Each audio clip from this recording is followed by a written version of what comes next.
तया चक्षुरुन्मिलितं येन तस्मै श्रीगुरवे नमः। वाञ्छाकल्पतरुभ्यश्च कृपासिन्धुभ्येव च पतितानां पावनेभ्यो वैष्णवेभ्यो नमो नमः। ओम इति श्रीमद्भगवद्गीतासु उपनिषत्सु ब्रह्मविद्यायां योगशास्त्रेण श्रीकृष्णार्जुनसंवादे तृतीयोऽध्यायः। हरिः ओम तत्सत्। हरे कृष्ण। श्रील प्रभुपाद की जय। श्रीमद् भगवद्गीता की जय। సత్యసాయి బాబా భక్తాస్కి జై। ఇప్పుడు చెప్పాలి గట్టిగా మీరు చేయాలి.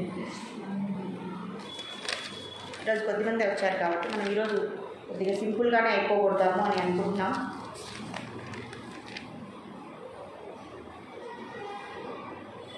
గత శ్లోకంలో భగవంతుడు చెప్పినది, నా మత సిద్ధాంతాన్ని ఎవరైతే ఆచరిస్తారో వారికి వారి యొక్క పాప కర్మ ఫలితముల నుంచి కూడా విముక్తిని పొందుతారు అని గత శ్లోకంలో భగవంతుడు ఉపదేశించారు. దానివల్ల కలిగేటటువంటి ప్రయోజనాన్ని, గొప్ప ఫలితాన్ని కూడా వివరించారు. మరి ఈ శ్లోకంలో భగవంతుడు ఏం చెప్తున్నారనేది మనం మళ్ళీ ఒకసారి చూద్దాము. మరి పరమాత్మ చెప్పినటువంటి సత్కర్మాచరణ కాకుండా మరొక రకంగా భిన్నంగా మనం ప్రవర్తిస్తే, అంటే సత్కర్మాచరణ అనేటువంటి మత సిద్ధాంతాన్ని భగవంతుడు నేనే ఈ మత సిద్ధాంతాన్ని కనుగొన్నాను కనుక నేను ఇది ప్రామాణికమని గుర్తించి నేను ఈ ప్రామాణికమైనటువంటి సిద్ధాంతాన్ని ఆచరణను మీ అందరికీ ఇస్తున్నాను కాబట్టి దీనిని మీరు ఆచరించడం వల్ల జ్ఞానయోగులు పొందేటటువంటి ఆ గొప్ప ఫలితాన్ని మీరు కూడా పొందుతారు అని అన్నారు. మరి ఆచరించే వారికి గొప్ప ఫలితం అనేది లభ్యమవుతుంది. మరి ఆచరించని వారి యొక్క పరిస్థితి లేదా వారి యొక్క స్థితిగతి ఏమవుతుంది అని ఇక్కడ పరమాత్మ ఈ శ్లోకంలో, అంటే ఈ వచ్చే శ్లోకంలో మనకు పరమాత్మ వివరించబోతూ ఉన్నారు. ఏత్వే దదభ్యసూయంతో నాను తిష్టంతి మే మతం సర్వజ్ఞాన విమూఢాంస్తాన్ విద్ధి నష్టాన చేతసా అని అంటున్నారండి. గత శ్లోకంలో భగవంతుడు అన్నారు, అయ్యా ఎవరికైతే అసూయ లేదో, అంటే అసూయ అంటే భగవంతుడు చెప్పినటువంటి ఉపదేశానికి విరుద్ధంగా, అంటే పరమాత్మ యొక్క సద్గుణాలకు వ్యతిరేకంగా, అంటే పరమాత్మ యొక్క మంచి గుణాలని, మంచి జ్ఞానాన్ని ఎవరైతే దాన్ని అర్థం చేసుకోకుండా అసూయను పెంచుకుంటారో, అంటే దానికి విరుద్ధంగా ప్రవర్తిస్తారో, అలాంటి అసూయ లక్షణాలను కలిగినటువంటి వారి యొక్క స్థితి ఏమవుతుంది అని ఇక్కడ స్పష్టంగా భగవంతుడు వివరిస్తూ ఉన్నారు. మరి నాను తిష్టంతి మే మతం, నేను చెప్పినటువంటి ఈ సిద్ధాంతాన్ని ఎవరైతే పాటించారో వారు ఎంత గొప్పగా నష్టపోతారో, అంటే పాటించిన వారు గొప్ప ఫలితాలను పొందుతారు, అలాగే పాటించని వారు కూడా అలాంటి గొప్ప నష్టాన్ని కొని తెచ్చుకుంటారు అని ఇక్కడ నాను తిష్టంతి మే మతం అని అంటారు. అని ఈ మత సిద్ధాంతానికి వ్యతిరేకంగా వ్యవహరించిన వారందరి యొక్క పరిస్థితి కూడా దుర్బలానికి లోనవుతారు, దుస్థితికి లోనవుతారు అని ఇక్కడ భగవంతుడు ఈ మాటగా చెప్తూ ఉన్నారన్నమాట. సర్వజ్ఞాన విమూఢాంస్తాన్, వారికి ఎటువంటి రకమైనటువంటి జ్ఞానము అనేది లభ్యమవదు. ఇక్కడ భగవంతుడు మనకు బ్రహ్మ జ్ఞానోపదేశాన్ని, తత్వ జ్ఞానోపదేశాన్ని వివరిస్తూ ఉన్నారు. అటు బ్రహ్మజ్ఞానాన్ని పొందక, అది మామూలు మనకు తెలిసినటువంటి సాధారణ జ్ఞానాన్ని పాటించక, ఏ రకమైనటువంటి లౌకిక అలౌకిక జ్ఞానాలు రెండూ లేకుండా మధ్యస్థంగా వారు అవస్థపడుతూ ఉంటారు. అంటే అన్నీ మాకే తెలుసు అనుకున్నవారు, లేదా భగవంతుడి యొక్క ఉపదేశాలకు వ్యతిరేకంగా ప్రవర్తించేవారు, వారిని ఏమంటున్నారంటే ఇక్కడ సర్వజ్ఞాన విమూఢాంస్తాన్, వారిని ఏమంటున్నారంటే మూఢులు అని అంటున్నారనమాట. వారికి ఈ జ్ఞానము లేదు, లౌకిక జ్ఞానము లేదు, అలౌకిక జ్ఞానము లేదు, లేదా ప్రాపంచిక జ్ఞానాన్ని పాటించరు, అలాగే ఆధ్యాత్మిక జ్ఞానాన్ని కూడా వారు ఒప్పుకోరు. తనకి ఏది తెలుసో ఆ జ్ఞానాన్ని పాటిస్తూ కష్టాలు కొని తెచ్చుకుంటూ ఉంటారు అని ఇక్కడ చెప్తూ ఉన్నారు. కాబట్టి ఎలాంటి అవగాహన కూడా లేకుండా పోతారు అని ఇక్కడ చెప్తూ ఉన్నారు. వివిధం మూఢ, ఇలా రకరకాల ఎందుకు ఇలా వ్యవహరిస్తున్నారు అంటే రకరకాల మోహాలకు, వ్యామోహాలకు వారు గురి అవడం వల్ల వారు నష్టాన్ని కొని తెచ్చుకుంటూ ఉన్నారు. ఎప్పుడైతే మనం శాస్త్రానుసారంగా భగవంతుడు చెప్పిన విధానాన్ని, గ్రంథాల అనుసారంగా మనము ఈ భక్తులు లేదా మన గొప్ప గొప్ప ఋషులు, మహర్షులు వీరు ఆచార్యులు చెప్పినటువంటి జ్ఞానాన్ని మనం పాటిస్తేనే మనం గొప్ప ఫలితాన్ని పొందుతాము. లేదా వారి మీద మనం అసూయ పెంచుకుంటే లేదా అహంకారం పెంచుకుంటే మనకే పాటించని వారి గురించి ఇక్కడ చెప్తూ ఉన్నారండి. పాటించే వారి గురించి కాదు, ఆ సత్కర్మాచరణని పాటించని వారి యొక్క పరిస్థితి ఇలా ఉంటుంది. అలా పాటించకపోవడానికి ఇదే కారణము. ఎందుకంటే అదే మోహానికి గురి అవుతున్నారు లేదా వ్యామోహానికి గురి అవుతున్నారు అని చెప్తూ ఉన్నారన్నమాట. ఇక్కడ అచేతసహ అని కూడా అంటున్నారు. ఇక్కడ ఎందుకు అలా ప్రవర్తిస్తున్నారంటే వారికి సరైనటువంటి బుద్ధి అనేది లేకపోవడం వల్ల వారు అలా అచేతసహ సరైనటువంటి స్థిర బుద్ధి లేకపోవడం వల్ల, స్థిరమైనటువంటి జ్ఞానం లేకపోవడం వల్ల వారు అలా వ్యవహరిస్తున్నారు అని ఇక్కడ చెప్తూ ఉన్నారు. సాయిరమ్మ. హరే కృష్ణ. కనుక భగవంతుడు చెప్పినటువంటి ఉపదేశాల మీద శ్రద్ధను కలిగి అలాగే భగవంతుడి యొక్క ఆచరణ మీద గొప్ప విశ్వాసాన్ని దృఢ నమ్మకాన్ని కలిగిన వారే ఇక్కడ లబ్ధి పొందుతారే తప్ప భగవంతుడి మీద ఎటువంటి దోషారోపణలను వేసిన వారి యొక్క పరిస్థితి అదో స్థితికి వెళ్తుంది అని ఇక్కడ భగవంతుడు ఎంతో స్పష్టంగా మనకు వివరిస్తూ ఉన్నారు. ఇది సత్కర్మాచరణకు విరుద్ధంగా వ్యతిరేకంగా ప్రవర్తించే వారి యొక్క స్థితి అని ఇక్కడ మరి ఇక్కడ చెప్తున్నారు. కనుక మనకు విహితమైనటువంటి కర్మలని భగవదార్పిత లేదా ఏదైతే ఆయన ధృవీకరించారో అలాంటి జ్ఞానాన్ని ఆచరణనే కర్మలనే మనం ఆ విధంగా చేయాలని ప్రతి శ్లోకంలోనూ మనకు చెప్తూ వస్తున్నారు. కనుక మనకు ఉద్దేశించబడిన మనకు విహితమైనటువంటి సత్కర్మాచరణను మనము చేయాలి అని ఇక్కడ చెప్తున్నారు. అందువల్ల సర్వజ్ఞాన విమూఢ అలా ఎటువంటి బ్రహ్మజ్ఞానం అనేది లేదు. అలాగే కర్తవ్య నిర్వహణలో లోపం అనేది వస్తుంది. అలాగే వీరికి అజ్ఞానం అంటే సుగుణోపాసన అంటే కూడా తెలియదు. అలాగే ఇంకా ప్రమాణవాక్యం అంటే ఏంటి తెలియదు. ఇలా ఏ జ్ఞానం లేకుండా అన్నిసార్లు కూడా ప్రతిసారి కూడా వారు అజ్ఞానానికి లోనవుతూ ఉన్నారు, అంటే మోహానికి లోనవుతూ ఉన్నారని ఇక్కడ సర్వజ్ఞాన విమూఢాంస్తాన్ విద్ధి నష్టాన చేతస. అలా అస్థిరమైనటువంటి బుద్ధితో అజ్ఞానంతో వ్యవహరిస్తూ ఎలా అంటే అలా కర్మలను చేసుకుంటూ పాపపుణ్యాలు అనేటువంటి ఆ జన్మ మృత్యు ప్రవాహంలోనికి కొట్టుకుని పోతూ ఉంటారు. నిన్న మనం చెప్పిన విధంగా మనకు యమధర్మరాజు ఎలా అయితే ఆదేశించారో ఎవరైతే వారికి తెలిసినటువంటి అజ్ఞానాన్ని పాటిస్తారో వారు మళ్ళీ నాకే చిక్కుతారు అని మనకు నిన్న యమధర్మరాజు వివరించినటువంటి వివరణ కూడా మనం చక్కగా విన్నాం. కాబట్టి మనం ఇక్కడ జాగ్రత్తగా ఉన్నాం. చాలామంది ఆరోపణ ఇదేనండి, భగవంతుడు చెప్పినా కూడా భగవంతుడు చెప్తే వినని వారు ఎంతమంది ఉన్నారు, భగవంతుడు చెప్పినా కూడా భగవంతుడికి సాధ్యం కాని పని అని అంటున్నారు కదండి. ఇప్పుడు ఇక్కడ దేన్ని ఉద్దేశించి మాట్లాడుతూ ఉన్నారంటే కురుక్షేత్రంలో కౌరవులకి ఎన్నోసార్లు భగవంతుడే స్వయంగా ఉపదేశం చేశారు. అలాగే ఎంతో మంది దగ్గర చెప్పించారు. ఎవరెవరికి చెప్పించారు భగవంతుడు ఈ యుద్ధాన్ని మానవని ఎవరెవరికి చెప్పారు? కౌరవులందరికీ. అంటే ముఖ్యంగా ఎవరెవరికి చెప్పారు? దుర్యోధనుడు, ధృతరాష్ట్రుడు, కర్ణుడు, వీరందరికీ చెప్పారు కదండి. భగవంతుడు చెప్పలేదా? కానీ చాలామంది ఆరోపణ ఏంటంటే, దోషారోపణ ఏంటంటే, పరమాత్మ చెప్పితే పరమాత్మ అనుకుంటే జరగకుండా పోతుందా? ఏ విషయమైనా అన్నీ పరమాత్మ నుంచే సృష్టించబడ్డాయి కదా. జ్ఞానమైన వస్తువైనా జీవులైనా సరే ఆ జ్ఞానమైనా సరే మరి పరమాత్మ ఉపదేశిస్తే కూడా, అంటే ఉదాహరణకి ఒక రాజు చెప్పారనుకోండి, ఆ రాజ్యంలో ఉండే వారందరూ పాటిస్తారు కదండి, మరి భగవంతుడు చెప్తే మనం ఎందుకు పాటించడం లేదు అని ఇక్కడ ప్రశ్న వేస్తూ ఉన్నారనమాట. చాలామంది యొక్క భక్తుల యొక్క సందేహాన్ని కూడా ఇక్కడ నివృత్తి చేస్తూ ఉన్నారనమాట. అంతటి భగవంతుడే వచ్చి చెబితే ఇలాంటి ధృతరాష్ట్రుడు, దుర్యోధనుడు, దుశ్శాసన, కర్ణులు వీరందరూ భీష్మ ద్రోణాదులందరూ వినగలిగినటువంటి పరిస్థితి. పరమాత్మ అనుకుంటే యుద్ధాన్ని ఆపలేరా, ఈ జనక్షయాన్ని తగ్గించలేరా అనేటువంటి సంశయాన్ని ప్రకటిస్తూ ఉన్నారట. అవునా కదండి, మనకు కూడా ఏదో ఒక మూల అలా అనిపిస్తుంది. పరమాత్మే తలుచుకుంటే, అంటే సృష్టిని మనము ఇంతవరకే శ్లోకాలలో చెప్పుకున్నాం, భగవంతుడు అనుకుంటే ఆయన సమగ్ర ఐశ్వర్యాన్ని కలిగి ఉన్నారు అని చెప్తాం. భగవంతుడి యొక్క లక్షణాల్లో మొట్టమొదటి లక్షణం భగవంతుడికి ఉన్నటువంటి సమగ్ర ఐశ్వర్యస్య సమగ్రస్య అని అన్నారండి. అంటే ఐశ్వర్యం అంటే ఇక్కడ అర్థం ఏంటంటే సర్వ సామర్థ్యాన్ని కలిగిన వాడు అని చెప్తున్నారు. అంతటి సామర్థ్యం అంటే ఈ సృష్టిని ఏ విధంగా అయినా సృష్టించగలడు, సృష్టిని నశింపజేయగలడు. ఆయన అనుకుంటే ఏ రకంగా అయినా ఆయన సృష్టిని సృష్టించగలడు. మరి అలాంటి సామర్థ్యం కలిగిన వాడికి ఒక అల్పులైనటువంటి ఈ దుర్యోధన, దుశ్శాసన, ధృతరాష్ట్రులకి ఆయన మెప్పింపలేకపోయారా అనే సంశయం లేదా సందేహం మనకు కూడా వస్తుంది కదండి.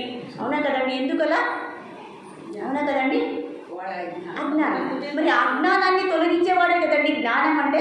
జ్ఞానం అంటే భగవంతుడి యొక్క ఇంకొక లక్షణం ఏంటి? జ్ఞానస్య, సమగ్ర జ్ఞానస్య, సంపూర్ణమైన పరిపూర్ణమైనటువంటి జ్ఞానస్వరూపుడు భగవంతుడు. మరి అలాంటి జ్ఞానస్వరూపుడు కూడా బోధిస్తే ఆ జ్ఞానాన్ని వినలేకపోయారా?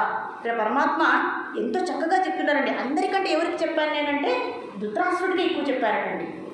మీరు చెప్పితే ధృతరాష్ట్రుడు వినలేకపోయాడా లేదా దుర్యోధనుడు వినలేకపోయాడా అని మనకు కూడా అనిపిస్తుంది కదండి ఏదో ఒక మూల. కానీ భగవంతుడికి ఎప్పుడు కూడా స్వేచ్ఛ అనేది ప్రతి జీవికి ఇస్తారండి భగవంతుడు.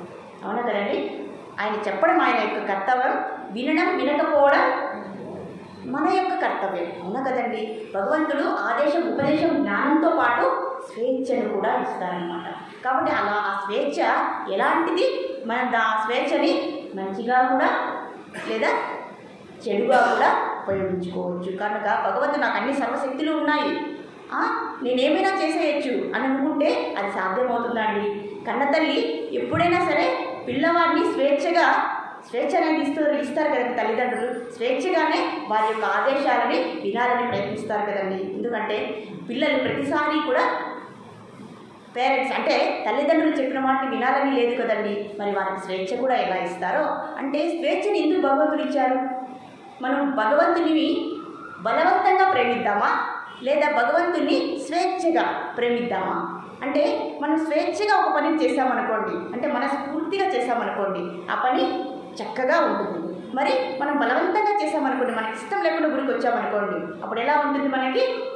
మనకి ఆ ఆనందం అనేది మనం అనుభవించలేము. కానీ మనం మనస్ఫూర్తిగా వచ్చామనుకోండి భగవంతుడి దగ్గరికి, అప్పుడు భగవంతుడు భక్తుడు ఇద్దరూ కూడా ఆనందిస్తారు. కనుక పరమాత్మ ఇచ్చినటువంటి గొప్ప వరాలలో స్వేచ్ఛ అనేది చిన్న చీమ నుంచి కూడా పెద్ద మనిషి వరకు కూడా, ఆ బ్రహ్మ వరకు కూడా స్వేచ్ఛ అనేది భగవంతుడు ఇచ్చినటువంటి గొప్ప వరం. కనుక అది కూడా మనము అర్థం చేసుకోవాలయ్యా. నేను ఇప్పుడు అర్జునాకు కూడా చెప్తారండి, అయ్యా నీకు చెప్పేదంతా చెప్తున్నాను, నీకు మంచి ఏది చెడు ఏది లేదా జ్ఞానం ఏది, విద్య అవిద్య, ఈ రెండింటికి తేడాని నేను మీకు విశదీకరిస్తున్నాను. అటుపై ఈ భగవద్గీత ఉపదేశం అయిపోయిన తర్వాత ఇక నీ ఇష్టం అని ఇంత కష్టపడి చెప్పి కూడా భగవంతుడు అయ్యా నేను ఇన్ని ఉపదేశాలు చేశాను, వేదాలు, పురాణాలు, మహర్షులు, ఋషులు ఇలా ఎన్నో నా గురించి నేను చెప్పేసుకుంటూ ఉన్నాను, నా యొక్క సత్కర్మాచరణ నేనే దానికి ఉదాహరణ అని ఎన్నో రకాలుగా చెప్పినా కూడా చివరికి ఏమంటున్నారు భగవంతుడు? అయ్యా ఇంకా నీది నీ కర్తవ్యం, ఇక నీకు నేను ఈ స్వేచ్ఛని ఇస్తున్నాను, ఇక పాటించడమా పాటించకపోవడమా నీ వంతు అనేసాడనమాట. ఉన్నా కదండి? ఇంతకంటే మంచి సత్కర్మాచరణ ఎవరికి ఉంటుందండి? ఇంత మంచి చక్కగా వివరిస్తున్నారు భగవంతుడు. కనుక ఇక్కడ అందరి యొక్క ప్రశ్న ఇదేనండి, ఎంత భగవంతుడు చెప్పినప్పటికీ కూడా ఇంకా మన యొక్క మనసుల్లో ఎక్కడో అక్కడ ఈ కొద్ది ఇంత అన్యాయం జరుగుతుందే, ఇన్ని దుర్మార్గాలు ఈ ప్రపంచంలో జరుగుతున్నాయే, భగవంతుడు ఏం చేస్తూ ఉన్నాడు, నాకు ఇంత నష్టం జరుగుతుందే, నేను రోజు వచ్చి దండం పెట్టుకుంటున్నా, రోజు వచ్చి భక్తి చేస్తున్నాను, రోజు వచ్చి నేను ఎన్నో పుణ్య కార్యాలు ఈ పుణ్యాచరణలన్నీ చేస్తున్నానే, నాకెందుకు ఈ భగవంతుడు ఇలాంటి దుస్థితిని తీసుకుని వచ్చాడు అని మనం అనుకుంటాం. అవునా కదండి? ఇక్కడ కురుక్షేత్ర యుద్ధం సందర్భం నుంచి మనం ఆలోచించడం లేదు. మన యుద్ధంలో కూడా మనం ఆలోచించుకుని నాకెవరూ లేకుండా పోయారే, నాకు డబ్బు లేకుండా పోయిందే, నాకు తెలివి లేకుండా పోయిందే, నాకు అందం లేకుండా పోయిందే, నాకు ఐశ్వర్యం లేకుండా పోయిందే, నాకు ఎవరూ లేకుండా పోయారే అని అనుకుంటారండి. కానీ అందరికీ తోడు ఎవరండి? అది భగవంతుడు విశదీకరిస్తారండి. కానీ తీసుకుంటామా తీసుకోకపోవడమా మన యొక్క జ్ఞానాన్ని బట్టి ఉంటుంది. అందుకే జ్ఞాన సముపార్జనని మనము చేయాలి. కనుక అయోగ్యులైనటువంటి ఆ దుర్యోధనాదులకి నేను ఎంతో చెప్పాను. దుర్యోధను విన్నాడండి? ముఖ్యంగా దుర్యోధను కంటే ధృతరాష్ట్రుడికి వినలేదండి. దుర్యోధనైనా స్ట్రైట్గా చెప్పేస్తాడు, అయ్యా నేను ఈ రాజ్యాన్ని ఒక్క ఊరిని కూడా నేను ఒక సూది గుచ్చేటటువంటి స్థలాన్ని కూడా నేను ఇవ్వనని ముఖాముఖి చెప్పారు. కానీ ధృతరాష్ట్రుడు ఎలా చెప్తున్నారు? పైకి ఇవ్వాలి అని అంటారు, కానీ లోపల నా పుత్రుడే ఈ కురుక్షేత్ర ఈ సామ్రాజ్యానికి విరాటుడు చక్రవర్తి కావాలి అని మనసులో ఆయనకి నాటుకుపోయిందనమాట. కనుక ఏ పనైనా సరే మనకు లోపల నుంచి కూడా రావాలి. కనుక వీరు వినగలిగేటటువంటి ఆ యోగ్య స్థితిలో లేకపోయినప్పటికీ, అయోగ్యులైనప్పటికీ కూడా భగవంతుడి యొక్క ప్రయత్నం అనేది చివరి వరకు కొనసాగింది. కానీ అది ఎంతమంది అర్థం చేసుకుంటున్నారు, అయినా కూడా భగవంతుడి మీద ఆరోపణలు చేస్తూ ఉన్నారు. ఇక్కడ ఈ ప్రామాణికమైనటువంటి వాక్యాలను ఎంతమంది అర్థం చేసుకుంటున్నారు? అయ్యా, నాకు ఈరోజు ఇలా కరోనా మూమెంట్లో ఏదైనా విపత్తు జరిగితే నాకే ఎందుకు ఇలా జరిగింది, భగవంతుడు నాకే ఎందుకు ఇంత అన్యాయం చేస్తున్నాడు అని ఎంతమంది మనము అనుకుంటాం కదండి. ఇవన్నీ కూడా ఆరోపణలే కదండి, ఆరోపణలే కదా. ఇవన్నిటికీ యొక్క పరమార్థాన్ని మనము అర్థం చేసుకోవాలి. ప్రతి కర్మకి కూడా బాధ్యత ఎవరిదండి? ఇప్పుడు జ్ఞానాన్ని భగవంతుడు వివరిస్తున్నారు, మనం పాటించడం లేదు, అలాంటి కర్మలు చేసుకుంటూ ఉన్నాము. మరి దాని యొక్క ఫలితం కూడా మనమే కదండి, మన కర్మలకు మనమే కదండి బాధ్యత. కానీ బాధ్యత వచ్చేటప్పటికి ఆ బాధ్యతని మనము తీసుకోకుండా భగవంతుని మీద నిందారోపణ చేస్తూ ఉన్నాం. అది దోషగుణము అని ఇక్కడ చెప్తూ ఉన్నాం అన్నమాట. కనుక ఎలాంటి అపకృత్యాలకు పాపకృత్యాలకు మనము లోను కాకూడదు, లేదా పాపకృత్యాలని మనము చేయడంలో జాగ్రత్తగా ఉండాలి. కనుక ఇందులో చాలామంది ఉన్నారు, దుర్యోధనుడు, దుశ్శాసనుడు, శిశుపాలుడు, హిరణ్యకశిపుడు, హిరణ్యాక్షుడు, ఇలా ఎంతోమంది రాక్షసులకి భగవంతుడు అంటేనే అసూయ అంటండి. ఆయన యొక్క ఆచరణ అన్నా కూడా అసూయ అని ఇక్కడ చెప్తున్నారు. ఇక్కడ భగవంతుడికి రాక్షసులకు ఉన్నటువంటి తేడా ఏంటంటే, భగవంతుడు ఎటువంటి రాగద్వేషాలు లేనివాడు, వైరాగ్యస్య అన్నాం కదండి. వైరాగ్యం అంటే భగవంతుడి యొక్క అన్ని లక్షణాల కంటే గొప్ప లక్షణం ఏంటయ్యా అంటే 6 లక్షణాల్లో వైరాగ్యము. అంటే వైరాగ్యం అంటే ధనం లేక వైరాగ్యం అనుకోవడం ఒక అర్థము, ధనం ఉన్నా కూడా వాటి మీద మమకారం లేకపోవడమే అసలైన వైరాగ్యం. మరి అంతకంటే ఉన్నతమైన వైరాగ్యం అంటే ఏంటో తెలుసా అండి? ఇది అండి అసలైన పాయింట్ మనం తీసుకోవాల్సింది. ఇది అసలైనటువంటి భగవంతుని యొక్క తత్వజ్ఞానం, భగవంతుని యొక్క మనసు, హృదయం అంటే ఇదేనండి. ఎటువంటి రాగద్వేషాలు భగవంతుడికి ఉండవట. ఇదే అండి అసలైనటువంటి వైరాగ్యము అని ఇక్కడ చెప్తూ ఉన్నారు అన్నమాట. కనుక రాక్షసులకి భగవంతుడికి తేడా ఏంటంటే, దుర్గుణాలు కలిగిన వారు ఎప్పుడు కూడా రాగద్వేషాలకి లోనై భగవంతుని యొక్క నియమాలకి విరుద్ధంగా ప్రవర్తించే వారినే రాక్షసులు అంటారు. దాని కింద అందరి యొక్క లిస్టు వచ్చేసిందండి. హిరణ్యకశిపుడు, హిరణ్యాక్షుడు, కుంభకర్ణుడు, ఇలా రావణుడు అందరూ కూడా ఇక్కడ వచ్చేసారనమాట. వీరందరూ కూడా మనకు ఆదర్శంగానే నిలుస్తున్నారండి మన యొక్క చరిత్రలో. అయ్యా ఇలా ఉండాలి, రాముడిలాగా ఉండాలి, రావణుడిలాగా ఉండకూడదు అనేటువంటి వాల్మీకి యొక్క వాంగ్మయాన్ని మనం అర్థం చేసుకోవాలి. అవునా కదండి? ఏది చూసినా, రామాయణాన్ని చూసినా అలానే ఉంది, మహాభారతాన్ని చూసినా, ప్రతిదాన్ని చూసినా కూడా మనకు ఆ ఉదాహరణలు చూపించడానికి ఇలా ఉంటారు, ఇలా అజ్ఞానంలో ఉన్నవారు ఎలా ఉంటారు, రాక్షస గుణాలను కలిగిన వారు లేదా దుర్గుణాలను కలిగిన వారు ఇలా ఉంటారు. అంటే మనలో కూడా ఇలాంటి దుర్గుణాలు కొద్దో గొప్ప ఉన్నాయి కాబట్టే భగవంతుడు మనకు చెప్తున్నారండి. ఇవన్నీ కూడా రావణ కుంభకర్ణాదులకే కాదండి, మనలో కూడా ఉన్నటువంటి చిన్న పెద్దవి కాదండి. ఇక్కడ ఎవరికి పెద్దగా ఎవరికి లేవు, చిన్నవి ఏవో మనకు తెలుసో తెలియకో ఉంటే వాటిని కూడా సమూలంగా మనము వాటిని అనగదొక్కాలి, వాటిని బయటికి పంపించేయాలి. పరమాత్మనే లోపలికి, ఆ తత్వాన్ని లోపలికి తీసుకోవాలి. ఎప్పుడైతే పరమాత్మ తత్వాన్ని లోపలికి తీసుకుంటే మన లోపల దుర్గుణాల రూపంలో ఉన్నటువంటి రాక్షసులైనటువంటి కామ, క్రోధ, మోహాదులందరూ కూడా బయటకు వెళ్ళిపోతారు. ఇంతకంటే ముఖ్యమైనటువంటి మార్గము మన దగ్గర లేదు అని ఇక్కడ చెప్తున్నారు. మరి పరమాత్మ మీద దోషారోపణ చేసినటువంటి ఒక ఉత్తమ మహానుభావుడు ఒకరు ఉన్నారటండి. ఆయన ఎవరంటే మనకు మహాభారతంలో మొదటిలో కనపడతారట, మరి చివరిలో కనపడతారట. ఆయన పేరు ఉదంకుడు అంట. ఉదంకుడు విన్నారా? ఉదంకుడు ఆయన చాలా గొప్ప తపస్వి. ఆయన పాతాళ లోకానికి కూడా ఆయన చాలా సులభంగా వెళ్ళిపోతాడండి.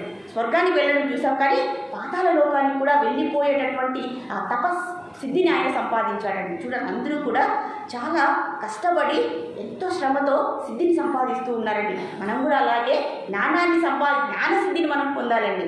ఆ సిద్ధిని పొందితే దానివల్ల మనం కలిగేటటువంటి ప్రయోజనాలు ఏమీ లేవు. కానీ మనం సంపాదించవలసినటువంటి అసలైన సిద్ధి అంటే జ్ఞాన సిద్ధి. దాని ద్వారా మనం భక్తియుక్త సేవలు చేయడమే మన యొక్క లక్ష్యంగా మనము తీసుకోవాలి అని. మరి ఈయన జన్మేజయుడి యొక్క సర్పయాగంలో కూడా ఆయన అక్కడక్కడ కనిపిస్తూ ఉంటారట. ఆయనకి చాలా సుదీర్ఘమైనటువంటి చరిత్ర ఉన్నదట. మరి ఆయన యొక్క మంచి గురువు యొక్క భక్తుడు అనమాట, గురువు యొక్క ఆశ్రితుడు. ఇక్కడ ఎప్పుడైతే కురుక్షేత్రం అయిపోయిన తరువాత ఆయన ఒకటి అనుకున్నాడండి, పరమాత్మ ఉన్నారు కదా, అన్నీ చక్కబెడతాడు, ఈ యుద్ధం వల్ల చాలా లక్షల కోట్ల మంది జనం చనిపోతారు, కనుక పరమాత్మ ఉన్నాడు కాబట్టి అక్కడ జనక్షయం అనేది జరగదు అని అనుకున్నారట. కానీ ఆయన అనుకున్న దానికి విరుద్ధంగా ఏమైందట, చాలామంది, చాలా లక్షల కోట్ల మంది ఆ కురుక్షేత్ర మహాసంగ్రామంలో ప్రాణాలని కోల్పోయారట. ఇది తనకి చాలా మనసుకు చాలా కష్టం అనిపించిందండి ఈ తపస్వికి. ఇందుకు ఇలా పరమాత్మ చేశాడు. దీనికి మొత్తం కారణం కూడా ఎవరు బాధ్యత వహించాలి అంటే పరమాత్మనే. ఎందుకంటే ఉన్నటువంటి కౌరవులు పాండవులలో అందరికంటే కూడా ఇక్కడ ముఖ్య భూమికను పాటించేవాడు, అంటే ముఖ్యమైనటువంటి వ్యక్తి ఎవరయ్యా అంటే శ్రీకృష్ణ పరమాత్మ. అందరికీ ఆయన మీదే ఉన్నదట. మరి కౌరవులు ఏం చేస్తున్నారో, వారి యొక్క పాండవులు ఏం చేస్తున్నారో, వారి సత్కర్మాచరణ గురించి ఎవరు పెద్దగా పట్టించుకోలేదట. అందరి యొక్క ఫోకస్, ఏకాగ్రత అంతా కూడా భగవంతుని మీదకే కేంద్రీకరించుకున్నారట ఇలాంటి తపస్సిద్ధులు. ఆయన అనుకున్నారట, అయ్యా పరమాత్మ ఇంత పని చేశారా, కనుక నేనెంతో మనస్తాపానికి గురి అవుతున్నాను, కనుక నేను ఇక్కడ జీవించలేను, నేను ఒక అరణ్యానికి వెళ్ళిపోతాను, ఈ దుస్థితిని, ఫ్రస్ట్రేషన్ని నేను తట్టుకోలేను అని ఆయన కింకారణ్యానికి వెళ్ళిపోయారట. అంతకుముందు ఏదో ఒక పాఠశాలలో అందరికీ మంచి మంచి విద్యా బోధనలు చేసేవారట. ఒకసారి అనుకోకుండా ఇలా గొప్ప అంటే చాలా భయంకరమైనటువంటి అరణ్యంలోకి వెళ్ళిపోయారట. అక్కడ నీరు కూడా దొరకనటువంటి పరిస్థితి అంట. అయినా కూడా నీరు లేకపోయినా పర్వాలేదు, ఆహారం లేకపోయినా పర్వాలేదు, కానీ నేను భగవంతుడు చేసినటువంటి ఈ పని ఏదైతే ఉందో, ఈ కర్మాచరణ ఏదైతే ఉందో దాన్ని నేను ఒప్పుకోను అని భగవంతుని మీద అలిగారట ఆయన. చూడండి ఎంతమంది ఎలా వ్యవహరిస్తున్నారో, ఎలా ఆలోచిస్తున్నారో అనేది, అంటే భగవంతుని మీద ఆరోపణ చేస్తూ ఉన్నారట. ఇదంతా ఈయన వల్లే జరిగింది. కానీ అక్కడ జరిగింది దాని యొక్క పరమాత్మ తత్వాన్ని మనము సరిగ్గా అర్థం చేసుకోరు. మరి తపస్సిద్ధి కదండి ఆయన, మరి అంత తపో బలాన్ని సంపాదించుకున్నా కూడా పరమాత్మ చేసేటటువంటి తత్వాన్ని అర్థం చేసుకోలేకపోయారా?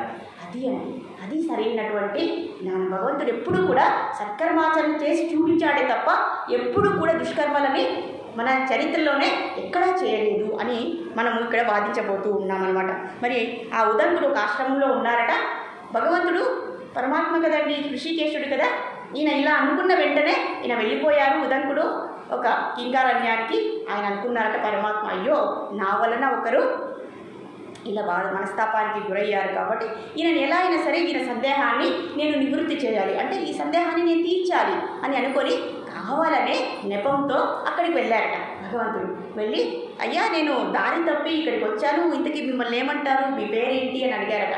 అయ్యా మీరు పరమాత్మ, మీకు అన్నీ తెలుసు, నా పేరు ఉదంకుడు, నేను ఇలా మీరు చేసిన పని ఏమైనా బాగున్నదా? ఏం పని చేశానయ్యా నేను, నాకు తెలియకుండా నీకు తెలియకుండా నేనేం పని చేశాను? కురుక్షేత్ర సంగ్రామంలో అందరి యొక్క మరణానికి మీరే కారణం. మీరనుకుంటే ఈ దుష్కర్మలని ఆపలేకపోయారా? మీరు అనుకుంటే ధృతరాష్ట్ర దుర్యోధనాదుల్ని మీరు నివారించలేకపోయారా? వారి యొక్క చిన్ని మనసుని, వారి యొక్క చిన్ని హృదయాన్ని మీరు ఒప్పించగలగలేకపోయారా? ఇంత జనక్షయం అయితే మీకు తృప్తిగా ఉందా అని అడిగారట. చూడండి పరమాత్మకు ఎంత బాధను కలిగించేట, అంటే నిజంగానే బాధపడతారండి ఆయన. కానీ ఆ సందేహాన్ని, ఎందుకంటే మనం అందరూ ఆదర్శంగా ఉండాలి కదండి, ఈయన ఆలోచిస్తే మిగిలిన వాళ్ళందరూ ఎలా ఆలోచిస్తారు? కనుక ఒకరి యొక్క సందేహాన్ని, రాముడు అంతే కదండి, సీతమ్మని ఎందుకు అడవుల్లోకి పంపించారు? ఎవరో ఒక్కరికి కలిగినటువంటి ఆ సందేహాన్ని నివృత్తి చేయడానికే భగవంతుడు నిరూపించాడు. అవునా కదండి? భగవంతుడికి అంత సామర్థ్యం ఉన్నా సీతామహారాణి ఆమె ఎంతో మహాపతివ్రత అయినా కూడా వారి యొక్క సందేహాన్ని నివృత్తి చేయడానికే, నిరూపించడానికే ఆయన అలా వ్యవహరించవలసింది తప్ప ఆయనకి ఎటువంటి దురాలోచనలు లేవంట అని. ఎందుకంటే పరమాత్మ తత్వం మనందరికీ తెలుసు కదండి. సరే ఎంతో నిష్ఠూరంగా మాట్లాడట పరమాత్మ, అయ్యా అందరి యొక్క మరణాలకు నీవే కారణము, నీవనుకుంటే ఇది చేయలేకపోయావా అన్నారట. సరే అయ్యా నేను మళ్ళీ వస్తాను అని చెప్పారట. మరి వెళ్ళే ముందు నీకు ఈ అరణ్యంలో ఎలా ఉంది అని అడిగారట ఉదంకుడు. అడిగితే అయ్యా ఇక్కడంతా బాగానే ఉంది, కాకపోతే ఎలా ఉందంటే అన్ని రాళ్ళు రప్పలే తప్ప కొద్దిగా ఒక చుక్క కూడా ఇక్కడ నాకు నీరు దొరకడం లేదు అని ఎంతో దాహంతో నేను విలవిలలాడిపోతున్నాను, కానీ నీవు పెట్టిన బాధ కంటే ఈ బాధ నాకు పెద్దదేమీ కాదు అన్నారట. అది దెబ్బిపోడ్చారట. మరి భగవంతుడికి ఇంకా కదండి ఓర్పుతో ఆయన భరిస్తూ ఉన్నారట. సరే అయ్యా నీకు కావాలంటే నేను అనుకుంటే నేను ఇంద్రుడిని తీసుకుని వచ్చి ఆ ఆకాశగంగనే నీ దగ్గరికి తెప్పించగలను, సరే నేను నీకు పంపిస్తాను అని వెళ్ళిపోయాడు. వెళ్ళిపోయిన తర్వాత వెంటనే ఒక ఒక వ్యక్తి వచ్చారట. నల్లగా ఉన్నారట. ఆ వ్యక్తి నల్లగా ఉండి ఆయన శరీరం అంతా నీరు కారుతూ ఉందట. అంటే మనకు వేసవి కాలంలో చెమటలు కారిపోతాయి కదండి, అలా దానికంటే 100 రెట్లతో ఆయన శరీరం అంతా దారదారంగా నీళ్లు కారుతూ ఉన్నాయట, నల్లగా ఉన్నాయట. ఒక చర్మంతో చేసినటువంటి ఒక సంచి అంటారు కదండి, దానిలో నీళ్లు పట్టుకొని తీసుకొచ్చాడట. మరి వెంటనే ఆ విచిత్రమైనటువంటి మనిషిని చూడగానే ఈయన ఉదంకుడు చాలా మనకి డిస్గాస్టింగ్గా అనిపిస్తుంది కదండి, ఎంతో ఇబ్బందిగా అనిపిస్తుంది కదా. అయ్యా నీకేమైనా నీరు కావాలా అని అడిగారట. ఆయన అన్నారట, మీరెవరండి ఇంత విచిత్రంగా ఉన్నారు, మీ శరీరం అంతా ఎంతో భయంకరంగా నీరు కారిపోతూ ఉన్నది, మీరు ఇక్కడికి ఎందుకు వచ్చారు అంటే, నీవు దాహంగా ఉన్నావా, నేను ఎందుకంటే ఎక్కడ నీళ్లు దొరకలేదు, నేను నీళ్లు తీసుకొని అందరికీ సహాయం చేద్దామని వచ్చాను, ఈ సంచిలో నీరు ఉంది తీసుకోండి అన్నారట. ఆయన అన్నారట, అయ్యా నాకేం అవసరం లేదు, మీరు చూస్తే నాకు చాలా విచిత్రంగా ఉన్నారు, మీరు దయచేసి ఇక్కడి నుంచి వెళ్ళిపోగలరు అన్నారట. ఆయన వెళ్ళిపోయారట. మళ్ళీ పరమాత్మ వచ్చారట. అయ్యా నేను ఇప్పుడే నీకు నీళ్ళు పంపించాను, తాగావా అని అడిగారట.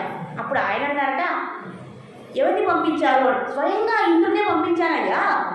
ఇంద్రుడిని పంపించావా? ఇంద్రుడు రాలేదు, చంద్రుడు రాలేదయ్యా నా దగ్గరికి.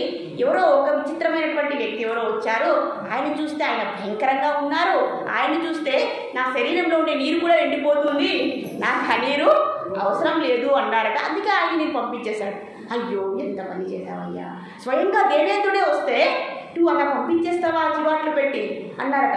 దేవేంద్రుడు వచ్చారా? దేవేంద్రుడు ఈ విధంగా ఉంటారా? ఎంత గొప్ప కిరీటం పెట్టుకొని ఉంటారు, ఆయన ఐరావతంలో వస్తారు, ఎంత దివ్యమైనటువంటి రూపంలో ఉంటారు కదా, ఆయనే కదా దేవేంద్రుడు, మరి మీరేంది ఇలా అంటారే అన్నారట. అయ్యా నువ్వు ఎంత సిద్ధి కలిగి పొందావు, ఎంత తపస్జ్ఞానాన్ని పొందావు, ఆ మాత్రం గుర్తించలేకపోయావా? సాధారణమైన వాళ్ళు లేరు కదా నీకంటే అన్నారట. అయ్యో అవునా, మరి ఆయన ఎందుకు ఆ రూపంలో వచ్చారు అన్నారట. ఆయన అన్నారట, పరమాత్మ నిన్ను పరీక్షించదలచి ఆ దేవేంద్రుడే నీ దగ్గరికి వచ్చారు, కానీ నీవు దేవేంద్రుడిని గుర్తుపట్టలేకపోయావు. ఎప్పుడైనా దేవతలు ఒకే రూపంలో ఉంటారా? అయ్యా దేవతలు అంటండి రకరకాల రూపాలని తీసుకునేటటువంటి శక్తి వారికి ఉంటుందట. అప్పుడు అన్నారట, అయ్యో నేను ఇంత తప్పు పని చేశాను అని అనుకున్నారట. మరి అప్పుడు అడిగారట, మరి నీవు ఎందుకు ఈ విషయాన్ని అర్థం చేసుకోలేకపోయావు? ఒక తపస్వి యొక్క జ్ఞానాన్ని నేను తెలుసుకోగలను, కానీ నువ్వు ఈ చిన్నపాటి జ్ఞానాన్ని అర్థం చేసుకోలేకపోతే కురుక్షేత్ర సంగ్రామంలో నేను చేసినటువంటి ఆ బోధ ఉపదేశం, నేను చేసినటువంటి ఆ ప్రయత్నాన్ని నీవు అర్థం చేసుకోలేకపోయావా? నీవే అర్థం చేసుకోకపోతే సామాన్యమైనటువంటి మానవులు ఎలా ఈ గొప్ప విషయాన్ని అర్థం చేసుకుంటారు? జ్ఞానాన్ని సరైన సత్కర్మాచరణ తప్ప జ్ఞానాన్ని నీవు అంటే ఇంకొక వేషంగా తీసుకొని అసూయగా తీసుకొని నువ్వు ఇంత నిందాపరోపణలు చేస్తే మరి నిన్ను చూసి అందరూ కూడా ఆదర్శంగా తీసుకుంటారు కదయ్యా. ఇంత జ్ఞానస్వరూపుడివి నీకు ఈ తత్వం అర్థం కాకపోతే ఎలా? అలా అని ఇలా ఆయన ఇక్కడ జరిగినటువంటి, నేను శాస్త్రాల ద్వారా, వేదాల ద్వారా, పురాణాల ద్వారా నేను ఎన్నోసార్లు ఈ సత్కర్మాచరణ గురించి, తత్వజ్ఞానం గురించి అందరికీ చెప్తున్నానయ్యా, కానీ ఎవరైనా అర్థం చేసుకోవడానికి ప్రయత్నిస్తున్నారా? మరి అలాంటి ధృతరాష్ట్రుడు, దుర్యోధనాదులు ఎలా అర్థం చేసుకుంటారు అని ఆయన ఈ విధంగా చెప్పారట. ఎన్నో వేదాలలో, ధర్మశాస్త్రాలలో నేను ఎన్నో రకాలుగా మీకు వివరించాను, కానీ ఉదంకుడు అర్జునుడికి కూడా ఈ సందేహమే అంటాను. అర్జునుడికి, ఉదంకుడికి కూడా పరమాత్మను అర్థం చేసుకునేటంత జ్ఞానాన్ని లేకపోయి ఉన్నారట. అందుకే భగవంతుడు ఆ జ్ఞానాన్ని అర్థం చేయించడానికి ఆ పై శ్లోకాలలో ప్రయత్నిస్తూ ఉన్నారట. ఈరోజు మనము ఒక చిన్న కథ చెప్పుకొని జగన్నాథ స్వామి గురించి మనము ఈరోజు క్లాస్ని ముగిద్దాము. హరే కృష్ణ. నీలాచల నివాసాయ నిత్యాయ పరమాత్మనే బలభద్రా సుభద్రాభ్యాం జగన్నాథయతే నమః. జగన్నాథ బలదేవ సుభద్రమయ్యా की, दर्शन महाराज की, जगन्नाथ रथयात्रा की जय. जय जगन्नाथ, जय जगन्नाथ. మరి పూరి క్షేత్రంలో ఒక బ్రాహ్మణుడు ఉండేవాడటండి. ఆ బ్రాహ్మణుడు ఎప్పుడు కూడా ఒక సేవ చేసేవాడట. అదేంటంటే నీటి సరఫరాను చేసేవాడు. అంటే ఆ మొత్తం క్షేత్రానికి కూడా నీళ్లను పంపించేవాడట. అర్థమైంది కదండి. ఇలా సేవ రోజు చేసేవాడట. కానీ భగవంతుని చూడడానికి ఒక్కరోజు కూడా లోపలికి, ఆలయంలోనికి ప్రవేశించలేదట. మరి ఎందుకంట అంటే నేను ఇక్కడ పక్కనే ఉన్నాను కదా, ఎప్పుడో ఒకప్పుడు చూసి వెళ్దాంలే అని అనుకుంటూనే కాలయాపన చేస్తూ వచ్చాడట. కానీ అనుకోకుండా ఒకరోజు కాలం చేశాడట. ఇలాగే కాలాన్ని గడుపుతూ వచ్చాడట. ఇక్కడే కదా, పక్కనే ఉంది కదా, పక్కనే ఉన్నారు కదా స్వామివారు, వెళ్ళి దర్శనం చేసుకుందామని అనుకుంటూనే ఆ కాలం గడిచిపోయిందట. కానీ అనుకోకుండా ఒకరోజు కాలం చేశాడట. చూడండి, మరి మళ్ళీ ఆ క్షణం అనేది ఆయనకి రాలేదట. సో ఇక్కడ జగన్నాథుని చూడగానే ఆయన శరీరాన్ని వదిలేశారట. అందుకే శ్రీమద్ భాగవతం చెప్తూ ఉందండి, తస్యార్థే యత్ క్షణో నిత ఉత్తమ శ్లోక వార్తయా. అయ్యా, ప్రతిరోజు సూర్యుడు ఉదయిస్తాడు, అస్తమిస్తాడు. ఈ రెండు ప్రక్రియలతోనే మన యొక్క కాలాన్ని, మన యొక్క వయసుని తినేస్తాడట. ఎవరు? సూర్యుడు. కనుక సూర్యుడి యొక్క సూర్యోదయము అలాగే సూర్యాస్తమయం కలిగే లోపలే మనకి ఏమైనా మధ్యలో జరగవచ్చు. కనుక కాలానికి మనము అతిథులై ఉన్నామా, కాలానికి లోబడి ఉన్నామా? కనుక కాలం అనేది మనల్ని రోజు రోజుకి తినేస్తూ ఉందట. కనుక ఏ క్షణాన్నైనా సరే మృత్యు అనేది మనల్ని సమీపిస్తూ ఉందట. కనుక ఆ క్షణం రాకముందే మనం ఏం చేయాలి? భగవంతుని యొక్క సేవ, భగవంతుని యొక్క దర్శనం, భగవత్ తత్వాన్ని అన్నింటినీ కూడా పూర్తి చేసుకోవడానికి లేదా కనీసం కొద్దిగా అయినా ఆర్జించడానికి మనము ప్రయత్నించాలట అని ఇక్కడ ఒక పూరి జగన్నాథ క్షేత్రంలో జరిగినటువంటి ఈ చిన్ని యొక్క ఈ కథని దీన్ని బట్టి మనము నేర్చుకోవలసింది. అయ్యా, టైం అనేది, కాలం అనేది మన చేతిలో లేదు. ఎప్పుడు ఉన్నప్పుడే మనం ఏం చేయాలి? ఆ సమయాన్ని సక్రమంగా సద్వినియోగపరుచుకోవాలి ఆధ్యాత్మిక పరిధిలో, ఆధ్యాత్మిక మార్గంలో. ఎందుకంటే ఆధ్యాత్మిక మార్గం తప్ప ఇంకేది కూడా మనల్ని రక్షించలేదు. కాబట్టి ఎంత వీలైతే అంత మనము ఈ ఆధ్యాత్మికతను పెంచుకోవాలి, భక్తియుక్త సేవలను చేయాలి అని ఈ కథ మనకు వివరిస్తూ ఉన్నదట. మరి అదే పూరి క్షేత్రంలో అర్జున్ మిశ్రా అనేటువంటి ఒక పండా ఉండేవారట. అక్కడ పండాలు అని అంటారండి. అక్కడ ఉన్నటువంటి కొంతమంది భక్తులనైనా సరే లేదా అక్కడ ఉన్నటువంటి పూజారులైనా సరే పండాలు అంటారట. ఈయన అర్జున్ మిశ్రా అన్నమాట. ఈయన రోజు భగవద్గీత చదివేవారటండి, రోజు. కానీ అతనికి ఎటువంటి సంపద లేదట, చాలా అష్టదరిద్రుడట. అయినా కూడా ప్రతి నిత్యము భగవద్గీతని శ్లోకాలు చదువుకుంటూ చదివి అందరికీ కూడా చెప్పేవాడట. ఒకసారి ఆయనకి 3 పుత్రులట. మరి ఆహారం ఎలా అంటే రోజు భిక్షాటన చేసి ఆహారాన్ని సంపాదించి ఇంటికి తీసుకురావాలట. మరి ఆ ఒక్క సంవత్సరము రోజు వర్షం కురిసిందటండి. ఒక వారం రోజులు కంటిన్యూగా వర్షం కురిసిందట. ఈయన భిక్షాటనకు బయటికి వెళ్ళలేకపోయాడట. తన దగ్గర ఉన్నటువంటి ఆహారం అంతా అయిపోయిందట. మరి ఎలా ఆహారం? పిల్లలకి ఆహారం కావాలి కదండి.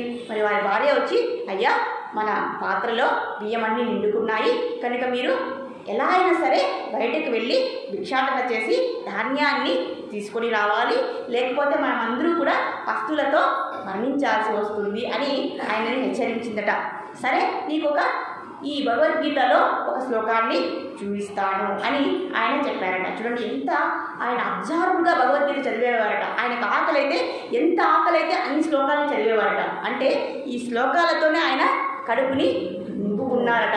ఎప్పుడైతే భార్య సమీపించిందో అప్పుడు అనన్యా చింతయంతోమా ఈ శ్లోకాన్ని చూపించారట. ఈ శ్లోకం యొక్క అర్థాన్ని వివరించారట. ఎవరైతే భగవంతుని యొక్క ధ్యానాన్ని, భగవంతుని యొక్క తత్వాన్ని, భగవంతుని స్మరణ చేస్తూ ఉంటారో, జపాలు తపాలు అన్నీ చేస్తూ ఉంటారో వారి యొక్క బాగోగులని భగవంతుడు నిత్యము చూస్తాడు అని వారి యొక్క భార్యకు ఆ శ్లోకాన్ని చూపించారట, అర్థాన్ని వివరించారట. అసలే ఆకలితో ఉన్నటువంటి భార్యామణి ఈ శ్లోకాన్ని చూపించగానే మరింత ఆగ్రహం అయిపోయిందట. మరి ఆ బుక్కుని తీసి 3 సార్లు ఇలా అదేదో రంగుతో ఇలా 3 గీతలు గీసిందట. కోపంతో ఏం చేయాలో తెలియదు కదండి. అలా 3 రేఖల్ని ఆమె గీసిందట. గీసి పక్కన పెట్టేసిందట. అంటే ఆ బుక్ని ఆమె ఏం చేయాలనుకునేదో మనందరికీ అర్థమైంది. ఈ విషయానికి ఆయన చాలా చింతించాడట. ఎప్పుడూ కూడా భగవద్గీతను చదువుతున్నాడు కాబట్టి ఆయన పేరు గీతా పండ అని పేరు పెట్టేశారట. మరి ఆ రోజు కూడా బయటికి వెళ్ళాడట, ఎటువంటి ఆహారము దొరకలేదట. కానీ భగవద్గీతని బుక్ని తన సంచిలో పెట్టుకొని బయట తిరుగుతూ ఆ భగవద్గీతలో ఉన్నటువంటి శ్లోకాలన్నింటినీ కూడా కీర్తన చేస్తూ వెళ్ళాడట. అలా బయటికి వెళ్ళగానే ఎటువంటి ధాన్యము దొరకలేదట. మళ్ళీ లోపలికి వచ్చేసాడట, ఇంటి లోపలికి వచ్చేసాడట. అయ్యా మీరు ఏమైనా బియ్యం ధాన్యాన్ని తెచ్చారా అంటే, అమ్మ ఈరోజు ఏమీ నాకు దొరకలేదు, నేను ఏం చేయాలి అంటే మళ్ళీ గీతాపట్నం చేద్దాము, మన యొక్క అందరి ఆకలి దప్పులు తీరిపోతాయి అన్నారట. మరి భార్యామణికి ఇంకా మరీ ఆగ్రహం వేసిందట. మరి ఏం చేయాలో తెలియక ఇలా ఏడుస్తూ ఉంటే ఆమె గట్టిగా అరిచేసి వెళ్ళిపోయిందట. భార్యలు ఏం చేస్తారంటే అంతకంటే గట్టిగా అరిచేసి లోపలికి వెళ్ళిపోయిందట. ఇంతలో ఇద్దరు వ్యక్తులు లోపలికి వచ్చారట. ఒకరు ఎలా ఉన్నారు, నల్లగా ఉన్నారట. మరి ఇంకొకరు ఎలా ఉన్నారు, తెల్లగా మన జగన్నాథ స్వామి లాగా ఉన్నారట. ఈ ఇద్దరు లోపలికి వచ్చారట. వస్తూ ఏం చేశారంటే పెద్ద గంప తీసుకున్నారట. ఆ గంపలో అన్ని రకాల స్వీట్స్, అన్ని రకాల పళ్ళు, అన్ని రకాల నైవేద్యాలు అన్నీ పెద్ద 2 బుట్టల్లో తీసుకొచ్చారటండి. తీసుకుని వచ్చి లోనికి ప్రవేశించారట. అమ్మ ఈయన గీతా పాండకి బాధ వేసేసి బయటికి వెళ్ళిపోయాట. నా భగవద్గీతనే నువ్వు ఇలా చేస్తావా అని ఎంతో ఏడ్చాడటండి. ఆ భగవద్గీతను దగ్గరగా పట్టుకొని, అయ్యా నా వల్లే కదయ్యా నీకు ఇంత దుస్థితి ఏర్పడింది, ఈ దుష్కర్మకి నాకే ఈ పాపం తగిలాలి అని బాధపడుతూ ఏడుస్తూ ఉన్నాడట. ఇంతలో ఆయన బయట వెళ్ళిపోగానే ఇద్దరు లోపలికి వచ్చి, దివ్యమూర్తులు ఇద్దరు లోపలికి వచ్చి ఈ ఆహార రుచికరమైనటువంటి నైవేద్యాలన్నింటినీ తీసుకొచ్చారట. అవి చూసి లోపలికి ప్రవేశించి వారి భార్యామణిని పిలిచి, అమ్మ మీ భర్త గారు మా స్నేహితుడు మమ్మల్ని ఇవన్నీ కూడా మీకు ఇచ్చేసి రమ్మన్నారు అని వచ్చి ఆ ఇల్లు అంతా పట్టే అంత పదార్థాలన్నీ తీసుకుని వచ్చారట. అవి చూడగానే పిల్లలు భార్య అందరికీ కూడా ఎంతో సంతోషం వేసిందటండి. ఇంకా వారి సంతోషానికి అవధులే లేవట. మరి ఆ ఇద్దరు వెళ్ళిపోయారు. మరి గీతా పాండ లోపలికి వచ్చారట. అమ్మ ఈరోజు కూడా నాకేమీ దొరకలేదు కనుక మనం ఒక పని చేద్దాం, మళ్ళీ భగవద్గీత చదువుదాము అన్నారట. ఆయన లోకం ఆయనదండి.